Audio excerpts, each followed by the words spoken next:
Magandang araw mga katalak at welcome back dito sa ating YouTube channel.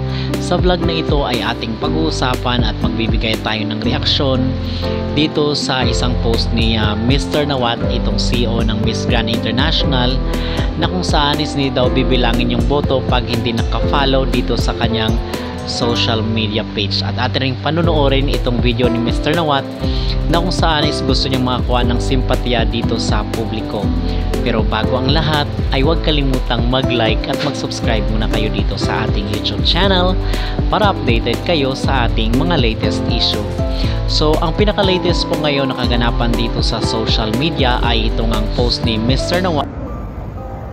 เห็นแววว่าใครจะมงหรือไม่มันก็อยู่ในกลุ่มมีแต่ว่ามันก็มีรวมๆกันบางคนอาจจะขาดนู่นนิดขาดนี่หน่อยบางคนอาจจะแบบ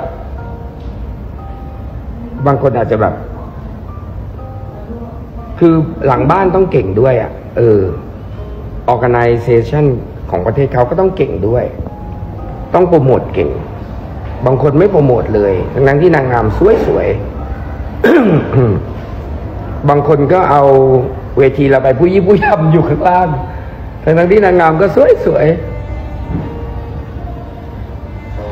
เราจะให้ผู้ชนะก็แต่เมื่อเขาเห็นคุณค่าของเราโอเคไหมโอเคไหมทุกคน So ang gusto niya ay mag-follow muna dito sa kanyang social media para counted daw yung boto mga katalak. Okay, so ano ba yung ating masasabi dito at bakit ba natin ito ginagawa ng reaksyon? Kasi para naman malaman ni Mr. Nawat yung saloobin at damdamin ng mga Pinoy. Kasi even though magkaiba tayo ng language dito mga katalak, kasi nga Thai itong si Nawat, ay meron naman na ngayong AI or yung artificial intelligence. So ibig sabihin kung mapanood man niya yung ating video ay meron ng translation. So maiintindihan niya na kung saan ang mga Pinoy ngayon ay hindi na basta-basta mauto dito sa kanyang mga magandang salita, which in fact recently lang is pinuri niya nga itong ating pambato na si CJ Opiaza, at ang sinasabi niya doon sa video ay gusto niya daw na manalo itong ating kandidata dito sa Miss Grand International 2024. Okay, and on the other hand naman is nagdemand na nga itong mga Pinoy.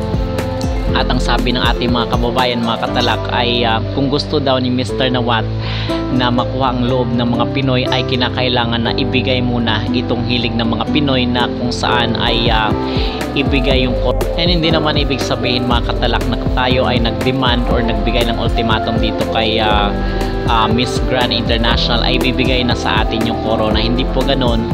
Ang gusto po natin na linawin dito ay ibigay sa atin yung corona dahil deserve naman talaga ni CJ Opiaza. Kumbaga ito yung pambawi doon sa mga moment or sa mga taon na kung saan is ang sinasabi nila ay na-rob daw itong Pilipinas dito sa Miss Grand International na supposed to be ay corona na sana but naging first runner up na lang.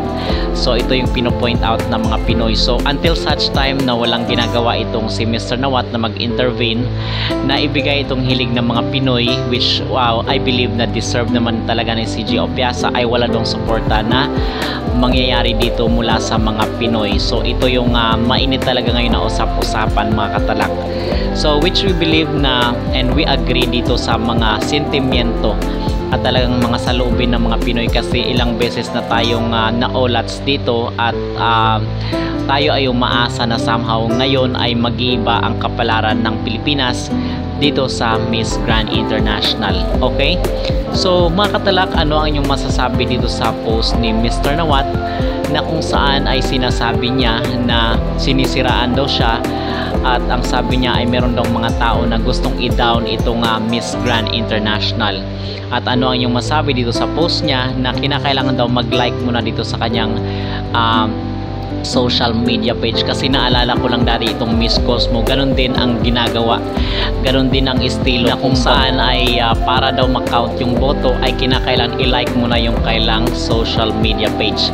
So ganun rin po ang ring sistema dito sa Miss Grand International na kung gusto mo i-count yung boto mo ay kinakailangan mag-follow ka muna doon. Kasi ito mga katalak, kahit wala po itong bayad, kasi like lang daw naman doon sa post niya ng ating kandidata, nagpapataas rin po yun ng engagement or nagpapalawak ng kailang reach.